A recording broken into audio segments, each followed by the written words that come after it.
I'm Christine Jacobs. I have the honor and the pleasure of being the Executive Director of Represent PA.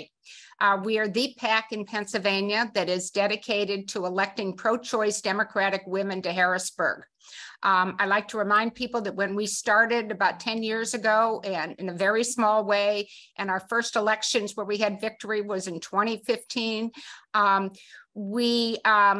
the legislature was 18% women, and we ranked in the 40s in the United States in terms of share of women in the legislature.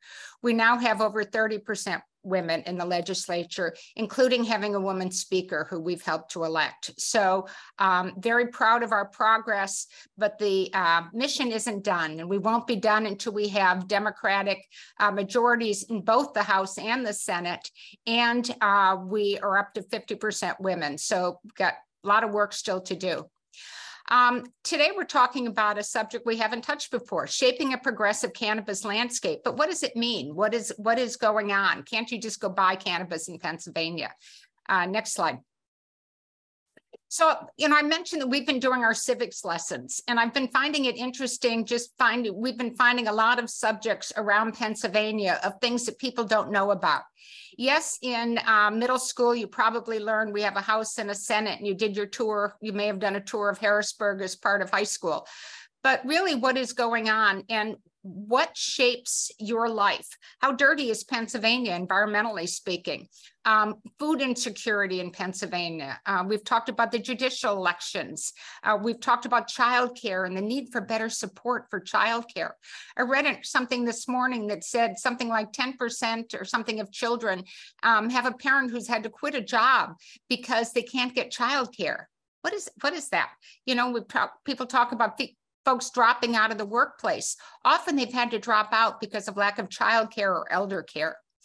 We've talked several times about the state of women's health care in Pennsylvania. And we've had discussions on a recent court ruling that said that we do not fund our public schools properly. But now, what does that mean? What are the next steps? And what's going on in the legislature to pass a new budget? All of these things are things that we've tried to talk about because they're important, and they all drive towards our goal of flipping the legislature with strong progressive women. So today we decided to talk about cannabis. I went to college in the 70s, so I knew cannabis back in the old days. But medical marijuana was legalized in Pennsylvania in 2016. And many municipalities, although they don't have to, many municipalities and counties now treat ownership of less than 30 grams as a misdemeanor and not as a felony, the way it used to be. But there are very different laws in the surrounding states. We talked before the program began today about how different Pennsylvania is in our surrounding states. And this is yet another way where other states have changed their laws and reflected today's society, and Pennsylvania has not. We also spend an awful lot of money on locking people up for nonviolent marijuana offenses. And this is one of our themes about reflective democracy and the need to make sure that our legislators talk about all of us. Is Black residents in 2021 were 5 times more likely to be arrested for possession than white residents. Remember that one. In the current legislative session, we're swamped. It's hard for those of us who are lay people to figure out what's going on. There are 12 House bills and 6 Senate bills, all related to various aspects. And some of the issues at the forefront of the topic are criminal justice and prison reform and equitable distribution. Should the licenses for all of this just go to the big corporations, or should everybody be able to, should many people, different people be able to buy into this? And what's going to happen to the tax revenue? And luckily for us, we've gotten to know over time 2 people who are absolutely experts on this. We've seen State Representative Donna Bullock continues to be one of my favorite personal legislators in that she speaks for all of us. And she has educated me personally in all the things that I've heard her talk about in terms of what is going on and what is fairness and what does it look like and what kind of legislature, what kind of environment do we want our children to be growing up in Pennsylvania. And so I was really happy when Tara suggested that Donna partner with her for this talk today. Next slide. And this talk came about because of Tara Zrinski. She had run for office in the past. We were supporters of hers. We've been longtime fans, and she's a Northampton County commissioner. But one of the things she's been working on is cannabis legislation, and she's a campaign director for a program. And when she suggested we do this program, we said, okay, sounds like a good one. It's a topic we haven't addressed before, but it's just yet another thing you need to know about as good Pennsylvanians. So Tara and Donna, take it away. Tara is definitely the expert. And while I appreciate Christine's introduction, I'm not quite the expert. But what I do know is I've always worked on is equity. And whether we are, so for me, what I've been looking at as we enter new industries and emerging industries here in the Commonwealth, that we find ways to be inclusive of those industries and we don't repeat the wrongs of the past. For the last few years, particularly during the pandemic, we talked a lot about disparities. We've talked a lot about how Black and brown communities have been left out of certain industries. And so as we enter into whether it's a clean, green energy or the cannabis industry, I want to make sure we don't continue to repeat those mistakes, intentional or not.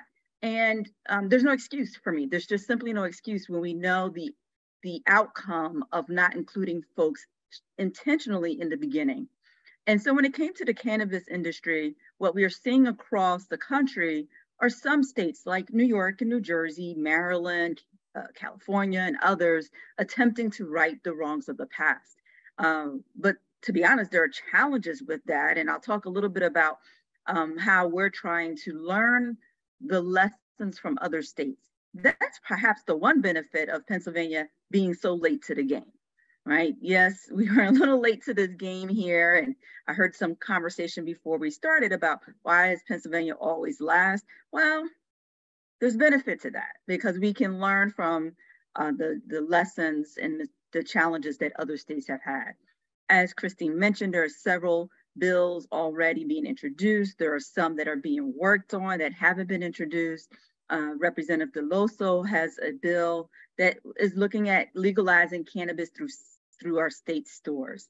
And this is an attempt, I think, to avoid the multi-state organizations or corporations, what's known as the MSOs, from taking over the cannabis industry.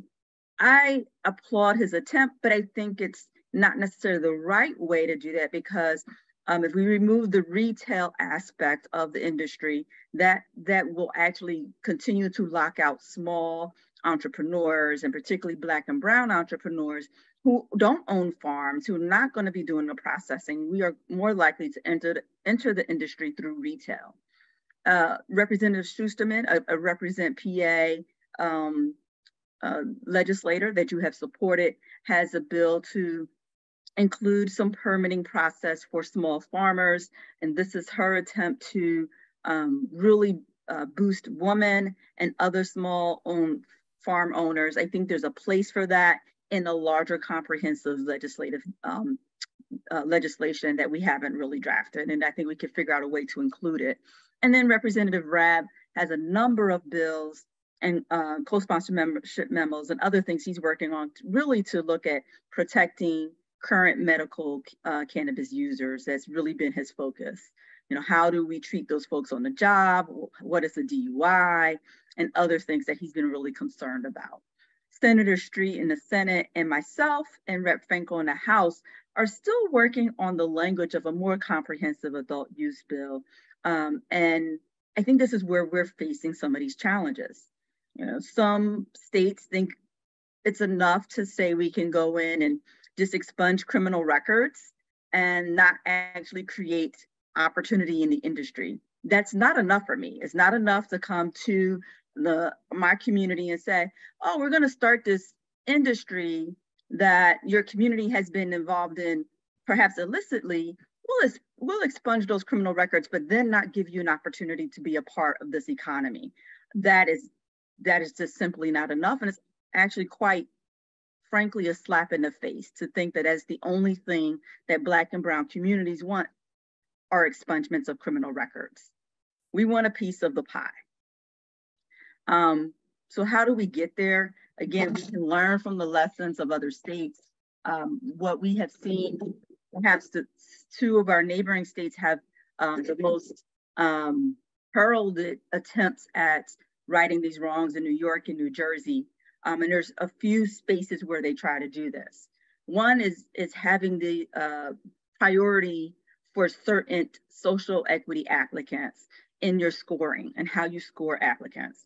In New York, they set aside 50% of their licenses to be awarded to social and economic equity applicants.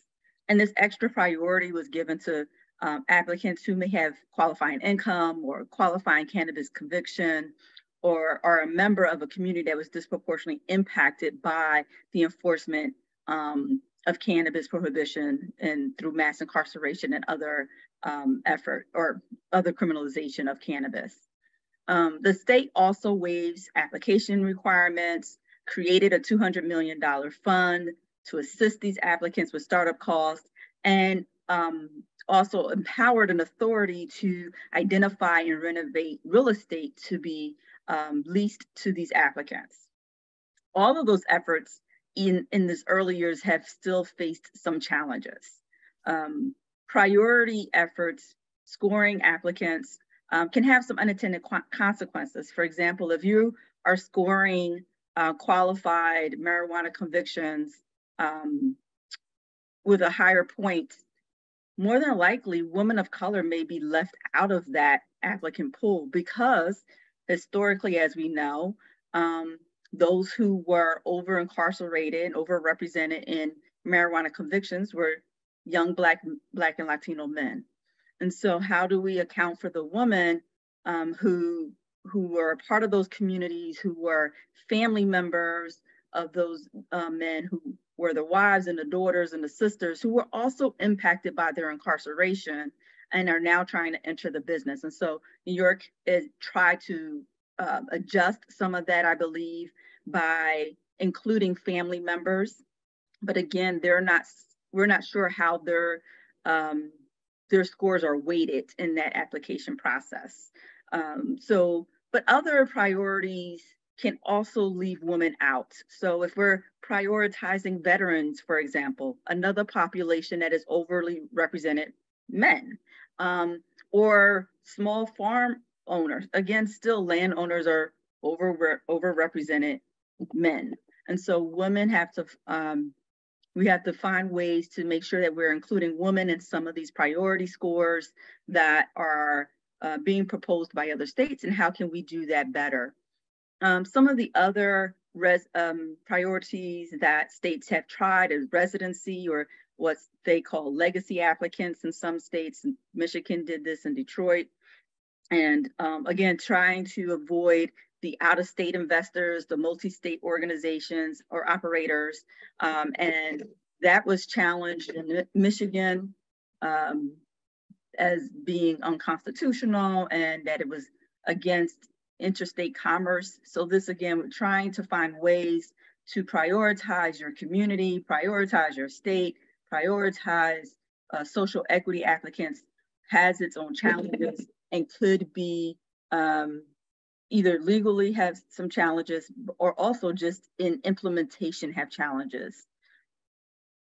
Another area that states have tried to address or right the wrongs of the past, but there are challenges and barriers to that, is access to real estate.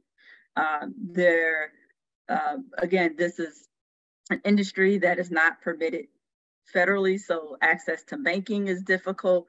And then, so therefore financing and renovating real estate becomes challenging. Local zoning ordinances become challenging, and all of those things. In New York, as I mentioned, they have this real estate program. They have an authority that is responsible for finding and renovating real estate for the retail. But what happens sometimes is that they have these other restrictions where, you can't, if you were to find your own real estate, it can't be near one of the properties that is owned by the authority. The authority may also come in and outbid you. So let's say you found a space and the landlord said, yes, I'll rent this to you for $10,000 a month. But then the state authority comes in and outbids you and offers $15,000 a month. So now you've lost an actual property that you could have leased to the state. And so that has had its challenges in New York, leaving a lot of applicants stranded trying to find their own location or to forego participating in New York's startup fund as well.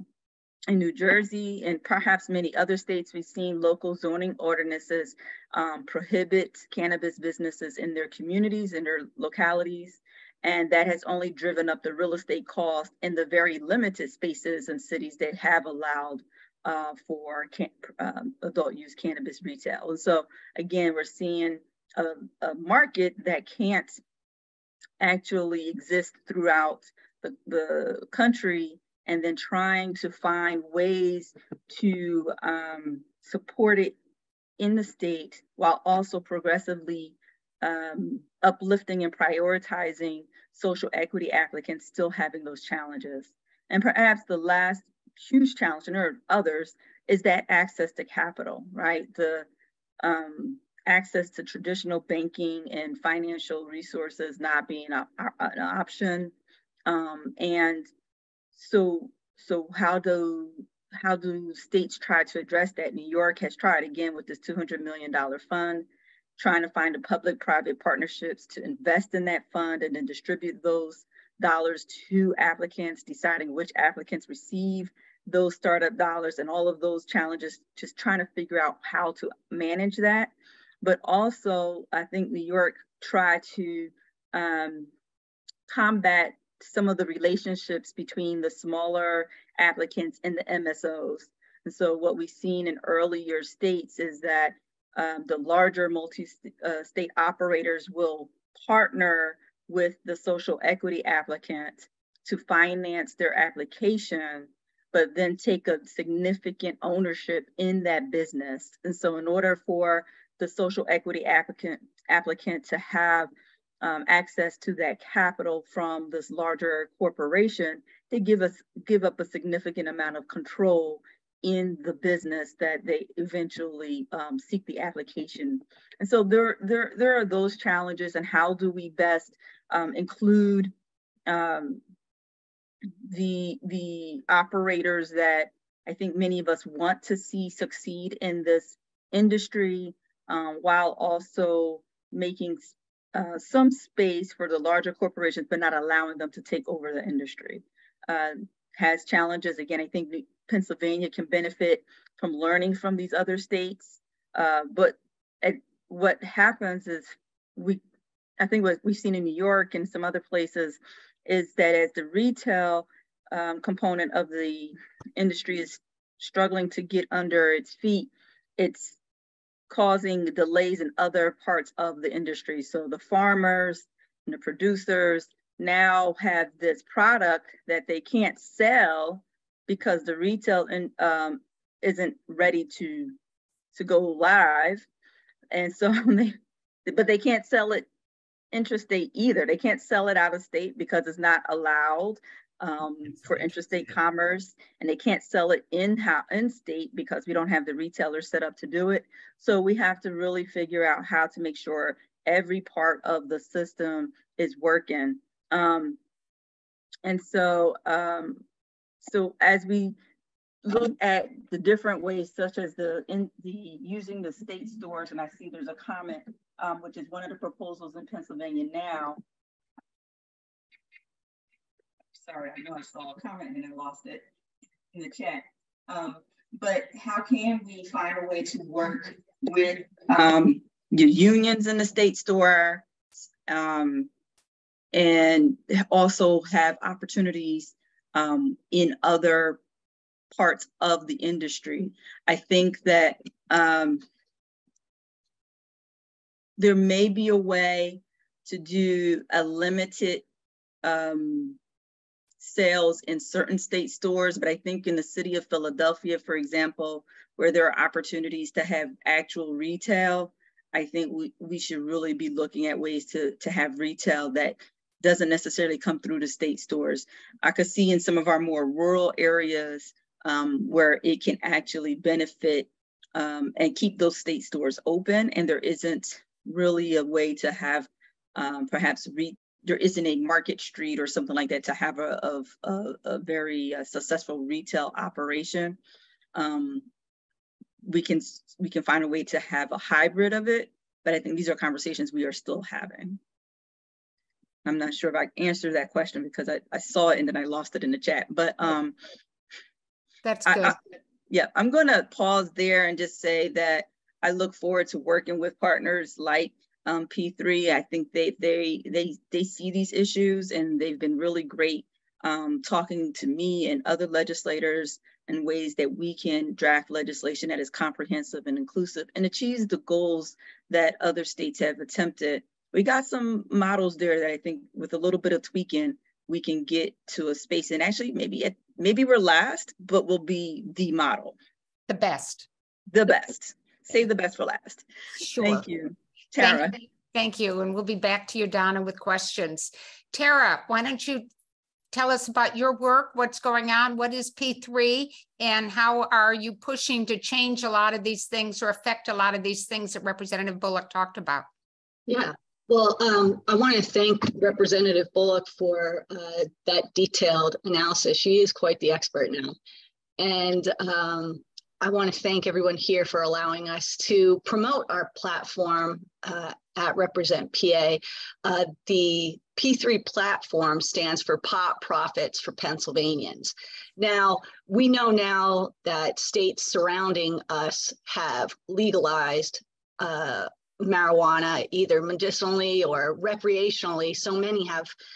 So you could go across state lines. Right now, there's profits leaking across state lines. But I want to emphasize, too, that that's just not the total emphasis just to keep profits in Pennsylvania, but also to take this opportunity that really is once in a lifetime to transform communities across Pennsylvania and to right the wrongs of the war on drugs.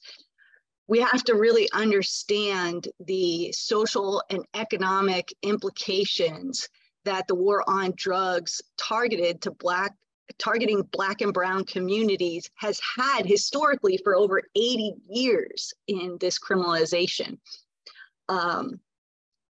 It's really hard to fathom that something that has been criminalized for these 80 years and people have been locked up for, families have been destroyed in the process of this, is now going to be available for sale by corporations that are dominated by white men, basically. The injustice just needs to be addressed in a way that we can understand being on the right side of history. This is one of those pinnacle moments that we have to right a systemic injustice in Pennsylvania. And I just can't stress that enough. And it's not just that we're righting this wrong, but 60% of the population of Pennsylvania voters believe that we should legalize cannabis for one reason or another.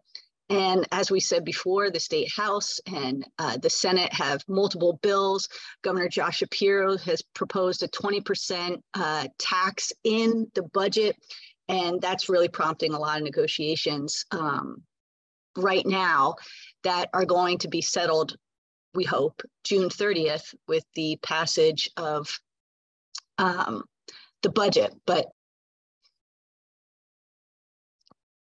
So the P3 mission is to advocate for state legislation that decentralizes this marijuana industry and maximizes ownership of adult use cannabis licenses for Pennsylvania family farms, small businesses, especially those owned by Black and Brown entrepreneurs, and to stop outside corporations that we already talked about, MSOs, multi-state operators.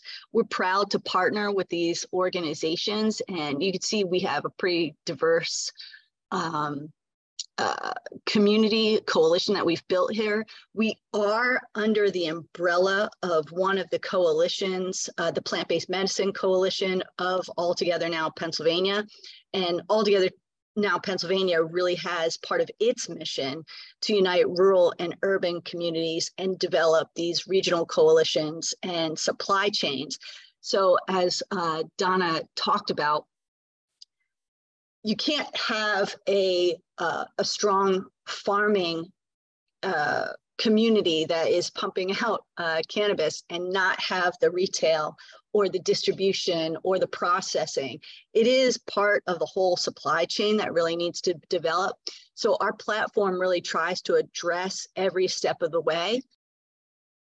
And so our partnerships reflect that. But there's really important reasons, again, why we're trying to legalize and just make sure that this is a socially and economically just policy. Poor communities, especially Black and brown families, have been disproportionately criminalized for marijuana. We're talking about mass incarceration over the new Jim Crow, as it has been talked about. And it's just a failure in our society. And we've talked to so many people now, like if you go on our Instagram account or on our social media, you'll see stories of individuals. And I'm going to talk about this later on, but we're hosting a rally day at the Capitol where we are going to have some individuals who've been directly impacted by this mass incarceration or by the criminalization of marijuana talk about their stories. And it's really important to hear them because you hear how public policy directly impacts individual communities, not just in one generation, but multiple generations, please. So again, we're also talking about mid-sized farmers. We know that farming in Pennsylvania is one of our biggest economic drivers and biggest industries. We want to make sure our farmers thrive. We want to make sure that we have agricultural security and that farmers keep their land. And I know in the Lehigh Valley, we don't want people just selling off their land to warehouses and development because we know that we're losing a lot of farmland at an alarming rate in Pennsylvania. So our P3 platform supports farmers as well, and that's why the Farmers Union is part of one of our partners. And cannabis not only is important to farm, but I want to emphasize environmentally, it is one of the most impactful carbon sequestration plants on the planet. So just having more hemp, industrial hemp, having more cannabis is really important for the environment too. So again, not all legalization is the same. Social equity programs are supposed to correct the disparities of the war on drugs. And as marijuana becomes legal, we see in the medical marijuana end that there's a lot of domination by corporations and an alienation of the people that have been hurt the most. So these systemic injustices that have been created, they create the barriers for funding, the access to capital. They ignore the value of small businesses and building regional economies in favor of large corporate multi-state operators. And so even in some of the states where they have social equity policies, they're not actually experiencing true equity. And part of our platform, again, wants to make sure that we communicate to our legislators how our platform can help shape not just the social equity program and the language, but after the policy is, or after the legislation is adopted, we want to make sure that the implementation is immediate and that it is effective and that it's not just something that becomes a virtue signal to say that we did it. We want to actually accomplish it, please. Okay, so from Los Angeles in 2017 to New York in 2023, states have attempted to include this social equity legislation. And we see that some of the first licenses, even if they were supposed to go to people of color, veterans, women, sometimes those licenses were then consolidated, like we see that in Oregon, license consolidated, and the multi-state operators take them over. We see in that state as well that sometimes these MSOs actually hire social equity applicants to get the application and then transfer it to them. So there's a lot of loopholes that MSOs are very creative in finding in legislation to work around what they see as barriers to themselves. But meanwhile, our social equity partners are really struggling to have that access to capital, have access to real estate, have the entrepreneurial support from the community, from small business associations and things like that. Plus, the fact that it's not legalized at the federal level creates a whole other set of barriers.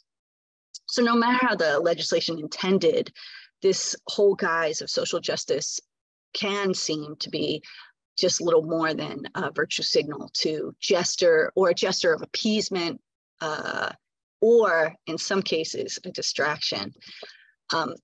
As Donna said, it doesn't have to be that way in Pennsylvania, and we can definitely learn from our predecessors in other states. So our P3 platform is pretty straightforward. When medical cannabis was made legal in 2016, the market was quickly overtaken by these MSOs, and they now control most of the aspects of the market, including cultivation, processing, and dispensing. So our P3 legislative platform seeks to advance adult use cannabis in a manner that would increase the racial and economic justice and establish these industries to be accessible to small farmers and Black and brown entrepreneurs. So we have created a legal framework and also provided opportunities built into the legislation. And obviously, we want to endorse expungement and restriction, but also portions of the tax that, or any revenue generated, have to go back to rebuild the communities that were harmed the most by the war on drugs. So this is a real opportunity. The MSOs are operating in Pennsylvania, are headquartered in places like Chicago and Miami, so big cities. The profits are leaving our state, and we're leaving behind our communities. What our legislative platform would seek to do is bring those opportunities here to avoid industry consolidation like we see in other states, and also prevent the new market from creating these monopolies.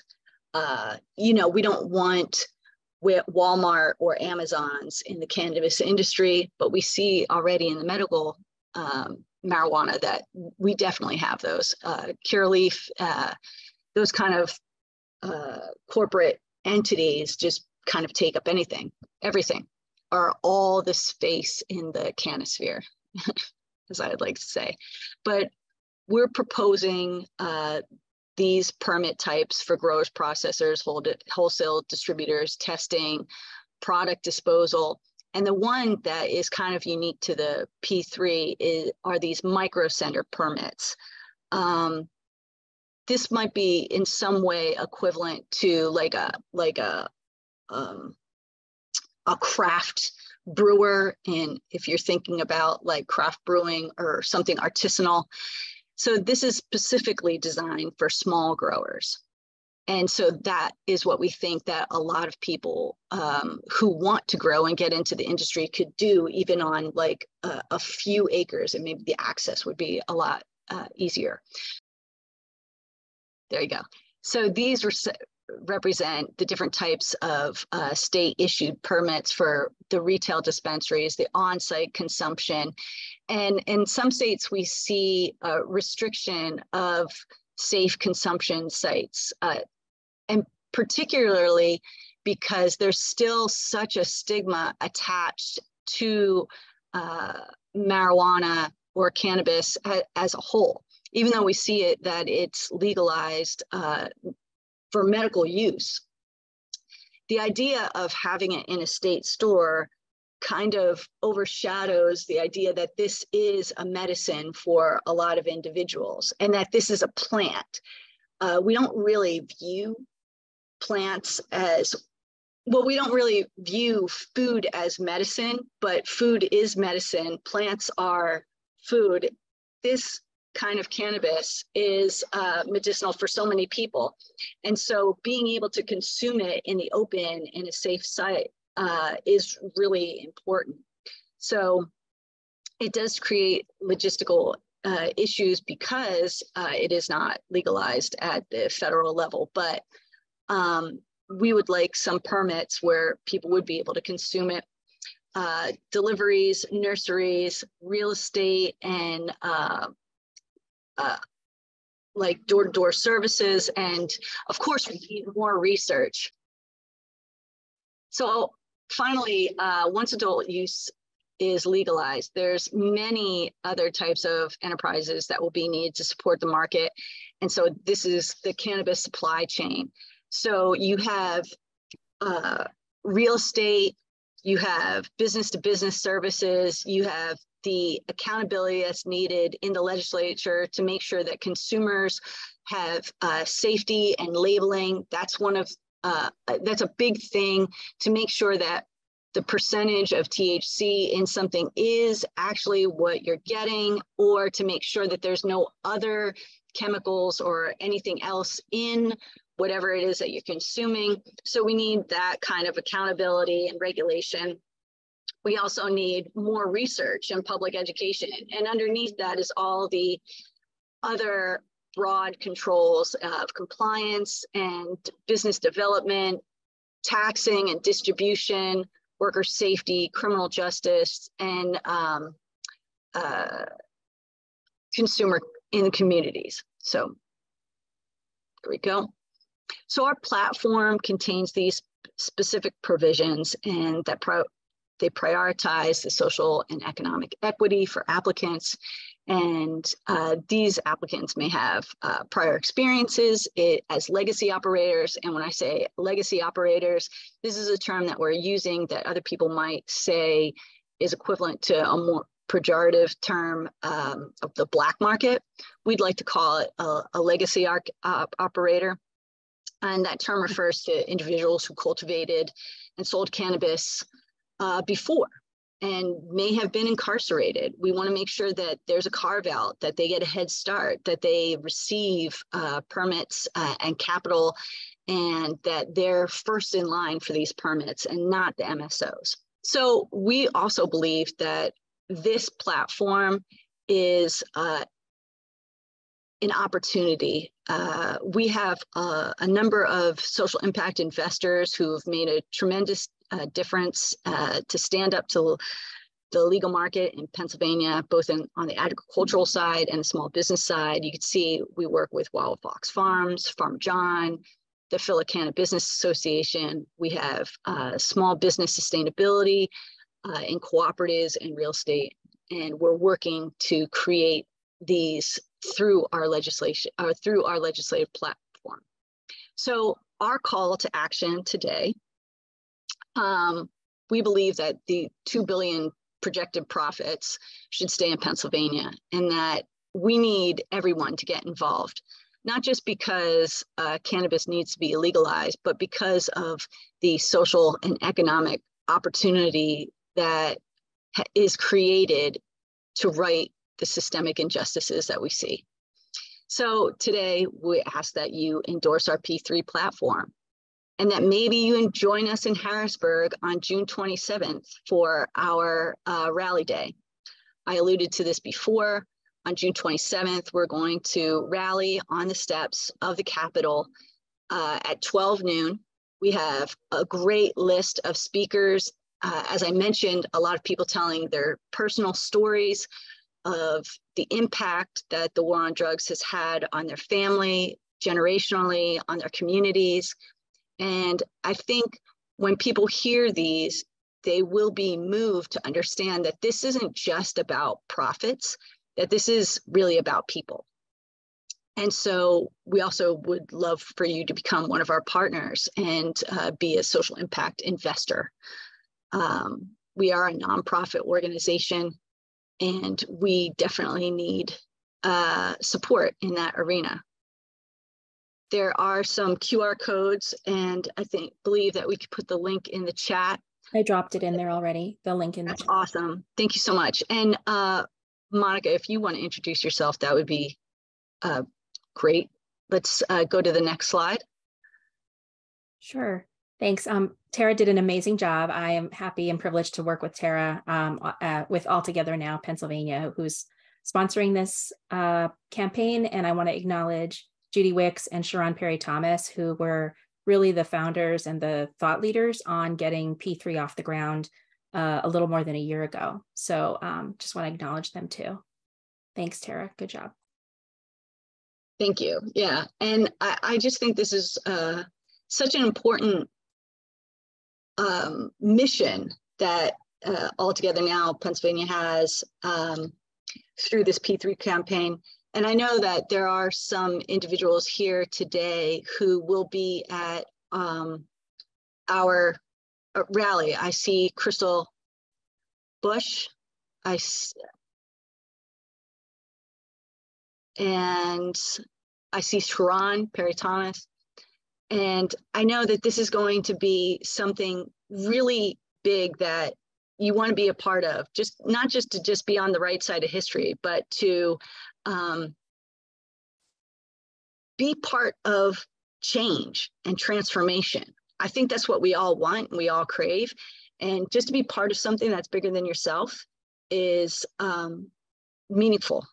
So thank you again for allowing me to speak about this topic that I'm obviously passionate about.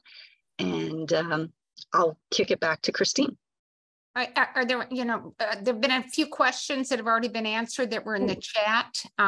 One of the things, if there are other questions, feel free to put them in the chat. I want to thank you because one of the things that, I listed a lot of the issues that we've talked about, but I love that this is an ecosystem of people trying to make Pennsylvania better. And this is one area that I've never thought about. And I haven't thought about the equity issues around it. And so I learn as I go through these processes, but guess what? It all gets better if we have a Democratic legislature who wants to work on this. And we have my model these days is looking at Minnesota, looking at Michigan, what they're doing with the trifecta of government and able to really push along positive change. Anybody who, Tara called out a few people. Anybody else want to make comments? Anybody, any other questions? Oh, I see that Donna put something in the chat. Our platform does promote unionization so that if you have more than 20 individuals that you work with, they ask that you sign a peace agreement, which is the language that has been acceptable for unionization. And I love that somebody who is from Bucks County, I'm not sure who Bright Sky is, but put in something about how that's being treated in Australia, because she's dialing in today from Australia. So thank you. I love cannabis as grapes. I love that theory too. That's really great. But there's also part of the platform talks about how many plants you can grow in your home. We see in some different states that you could have anywhere from 3 to 10, and we're endorsing 6 plants, which is, something like the home grow is really important, because if you're talking about the plant as medicine, being able to grow it yourself is really important. Now, not everybody wants to grow tomatoes and they buy tomatoes at the store, but some people really do want to cultivate, you know, tomatoes or grapes or whatever it is for their own consumption. And I think it's really important that people have access and we democratize the plant itself as well. Thank you. Donna, any parting words? Thank you, Christine. First, I just wanted to thank Tara, Monica, Sharon. I see Jackie Parker on here, all women who have actually helped me become a little bit more knowledgeable in this space. Thank you, Tara, for saying I sound like an expert today. I appreciate that, because truly I just jumped into this space saying I just want it to be fair. I want it to be inclusive. I want it to be equitable. And I was very clear about that at a conference I attended a few months ago. But, you know, with their help and others in this space, and I'm just really proud that it was women that have been folks who have been able to call on and say, hey, I have a question about this, and women who have showed up to Harrisburg to meet with me and talk to me, send me emails and educate me as a legislator. And I appreciate the leadership that you all have had in this space as well. So thank you to those folks. And thank you to Represent PA. As I always say, we have to make sure that we are supporting women candidates in Pennsylvania to move legislation like this and to make sure that it's inclusive, to move even the thought like that, Rep. Schusterman, to make sure we're including small farmers and processors. You know, these conversations happen because we bring women to the table. So thanks again, Christine, for helping me get to the majority and bringing a lot of great folks along the journey with me, to be one of your first endorsed candidates in 2015, and now to have dozens of women along my side in Harrisburg. I didn't think we would get here so soon, but we have been able to do that because of the work of Represent PA and folks who support Represent PA. Understand this is the product of your investment. This is the return on your investment in Represent PA, is getting, not just getting us elected, but getting legislation on the table that really matters to our community. So thank you. Thank you. Thank you both. Thank you, your team who were on today. Thanks for educating us. Thank you for reminding us of why we're doing the work we're doing today. So I love that it's not just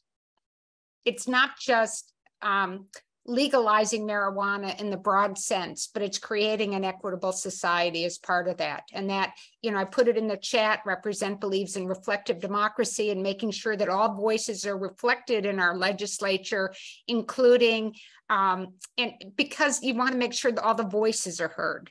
I go back to some pictures I've seen in the past of a group of white men discussing abortion in Center City, Philadelphia or something. You know, you need to make sure that the people who are affected by your legislation are heard, and no better people to do that than the women that Represent has helped to elect. So thank you. Let's move on to, and by the way, we will be sending out the link to the video from this, so you can please share it with your friends, because when you go to people and say, I just learned about the cannabis business in Pennsylvania, you can share it with them. We will be sending the email, and it will be available on our website as well as our YouTube channel. So thank you. You know, there's a lot of really good things coming out of the House. I just kind of spilled through a few things that they're looking at. HB 664, which Rep. Bullock knows well, is fixing the WIC laws, the women and infants and children laws around helping to support people, support women, new mothers. They're establishing a board to update the rules. There's $100 million in federal funds that they're allocating for mental health care in Pennsylvania, an area that's been lacking. There are 5 bills that have been passed by the House to expand worker rights. There's a bill to increase rail safety standards. And I was reading yesterday that although these are all passed by the House and not the Senate, a lot of people in the transportation industry don't like the new rail safety standards. 2 wonderful first steps in gun reform in Pennsylvania, red flag laws and background checks, have been passed by the legislature.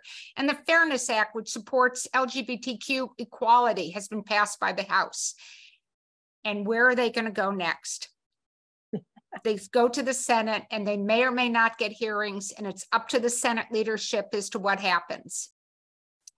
The House majority is razor thin. We've talked about this. We'll keep talking about it. 102 Democrats. Things were on the line in the special elections in May. We're going ahead. But we've got to give them a bigger majority so somebody can be sick occasionally. The Senate is 22 Democrats and 25 Republicans. Do the math. With 25 and 25, we're at a tie, and our lieutenant governor could cast votes on the progressive side for the kinds of legislation that the House is passing. As I've said, many of these laws will go nowhere in the Senate. We're waiting to hear about candidates in the seats that are most flippable. We're also helping and working with the Senate caucus to figure out what else they want to look at and where we can invest your money, our money, to make a difference. We're making a difference so far. We're part of this great ecostructure of electing more progressives. We need the funds to make sure we're doing it well. We want to give early candidate support. There's a few of them. A few weeks ago, we had Mandy Steele on, who's from Western PA, from Allegheny County. And we mentioned that they're already out there, the Republicans talking about her and sending up mailers about her. She's going to have a difficult reelection, as of several of the other women that we endorsed this last time who are newbies. There are also a few other women who were close last time who have already told us that they're going to run again this year to try and increase their numbers to get that number up over 102 to give Speaker McClinton a bigger majority. And we invested $700,000 last cycle. We're aiming to invest $1 million this year. But we've only got 70,000 in the bank so far. So we got a long way to go, and we need your help. I'm in the middle of setting up several friend raisers. It's a way that we meet your friends, is that people have us into their living rooms, into their backyards. We've got several in process for the fall. We're also we're waiting to hear what the legislative calendar is in Harrisburg for the fall, because we would love to do a day in Harrisburg sometime in November, early November, where after the election, but where we ask our legislators to come over for lunch, and where we get to talk to them about and hear from them and there's something really special about seeing this community of women, all of whom have gotten support from Represent, and knowing that you were part of that this happened. So watch for that also. And looking for other topics for breakfast briefings. And we're doing one a month through the summer. But we'll kick back into 2 a month starting in September, and we're already working on some back to school issues there. So anyway, thank you very much. Thank you for joining us. If you're willing to volunteer, if you're willing to coordinate an event, if you have some friends who need to know about us, do let us know, because that's how we're growing. So thank you. Can I have some closing remarks real quick? I just wanted to ask that you keep our members in your thoughts and prayers. I put it in the chat. Over the last 2 weeks, we've had 3 Democratic members faint or fall ill on the House floor. What? We are working hard. We're dehydrated. We're exhausted. Please keep them in your thoughts. And if you have a your state rep, give them a call. Say, hey, how you doing? Take care of yourself. It was I had no really idea. Scary. I had no idea. Yeah, it's not something we necessarily put a story out, but it happened Tuesday and Wednesday of this week and one last week. So just keep them in your thoughts. Members are really working hard, and sometimes we don't take care of ourselves. So check in on your state rep. Good message. I'll send Mary Isaacson a note today, just letting her know I'm thinking about her. So thank you. Thank you. Everybody, thank you very much for joining us today. We'll be back to you in July. Take care.